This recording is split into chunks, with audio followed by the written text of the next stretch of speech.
So you want to go on a backpacking trip, but it seems like there's so much to remember, so much to think of before you can actually hit the trail. With the to-do list I'm about to give you, hopefully everything, all the loose ends will be tied up and you can start the trail happy and confident and safe and with the right expectations. My name's Maddie, and right now I'm in the process of preparing for my 5th through hike. I've done 3 150 to 300 mile trails and the Appalachian Trail. So I've done this a few times and I think I have my process down to a science. First thing to start with would be all the information you can find. You want to research, is there a permit situation and how hard are those to get? What's the weather like? How does the elevation compare to trails you've already done so you know how much you can expect yourself to do in a day? How does the community feel about the trail so you know whether you would feel comfortable hitchhiking or most people that live around there don't even know about the trail? How many other hikers are going to be on trail? What's the water source situation like? What are the campsites like? How maintained is it? As in, can you expect to follow trailblazers the whole way, or might there be trees falling down in the path that you have to find your way around? Are there certain ways you're required to store your food? Are there certain bathroom procedures you need to follow? Like, do you have to pack out your toilet paper?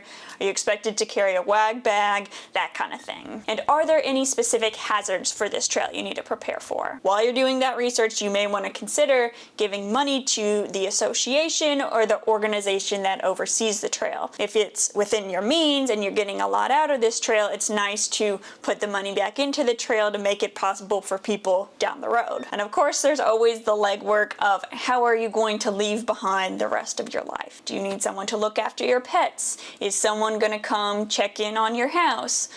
Can you leave your car parked somewhere specific? Now let's think about navigation. Is the trail you want to do on the app far out? Can you buy a virtual map? Basically, what will you be using on the trail to navigate and know what's coming up? You might also want to consider using a GPS beacon if there's an emergency and you can't hike out. Being able to hit an SOS button is definitely a sense of relief for some people. That being said, those devices can get kind of expensive, so if you decide you're just going to go the old-fashioned way, you're not going to use one, I would at least have an emergency contact, someone that is going to expect you to text them when you get to the next town, or just keep in contact with them when you're on the trail so that if something happens, God forbid, then there will be someone that knows, hey, I haven't heard from this person in a little while. I like to sit down with the map and look at where the resupply points are and where you might want to camp between those. Of course, that'll probably change because you might be more tired the day of, you might be stronger than you were expecting. There's a million different things that might change, but if you go ahead and plan out, okay, first day, I'll hike 11 miles to the first campsite.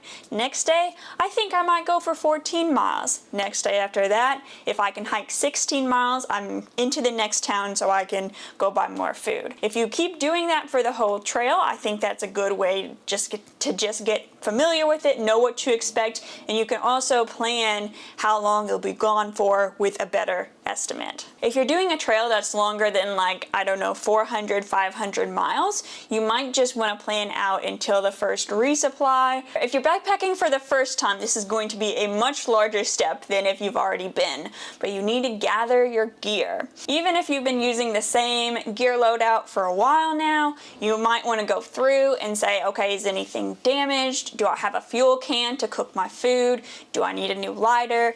Pack your bear bag or bear canister with enough food till the first resupply. Do you need to restock your first aid kit? Is there any special gear that you haven't needed in the past but you do need for this trail you're doing? Some people say that nothing gets you in shape for the trail like the trail itself.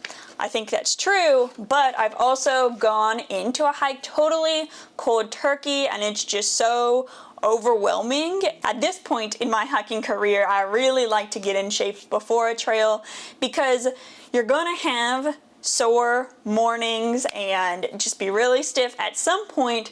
Would you rather do that when you have access to hot showers and a bed to sleep in, or is that not possible and you're okay with that happening on trail? You'll also want to plan out logistics to and from the trail. Can someone give you a ride? Are you going to need to fly? How are you getting from the airport to the trailhead? If you're going with a hiking partner, you're definitely going to want to get on the same page. Talk about, okay, are we going for more of an athletic experience? We're going to push ourselves and hike hard, or are we going for fun? We're going to take our time, swim in lakes. How early in the morning are we going to want to get up and hit the trail? What's the budget going to be like? How do we feel about maybe not completing the whole trail? Are we kind of flexible? Are we sticking to our goal by all means necessary? And even if you're not going with someone, you might want to just think about those things for yourself. Just overall having a plan in mind, I think, is wise. And of course, going hand in hand with that, there's mental preparation to be done. Like, yeah, sometimes backpacking isn't all sunshine and rainbows. If there are some harder days, what are you going to tell yourself? How are you going to help yourself come back from that? Going into this type of experience, you might be having a lot of fears. And I would think about, okay, what all are you scared of? And are each of those things kind of rational or irrational?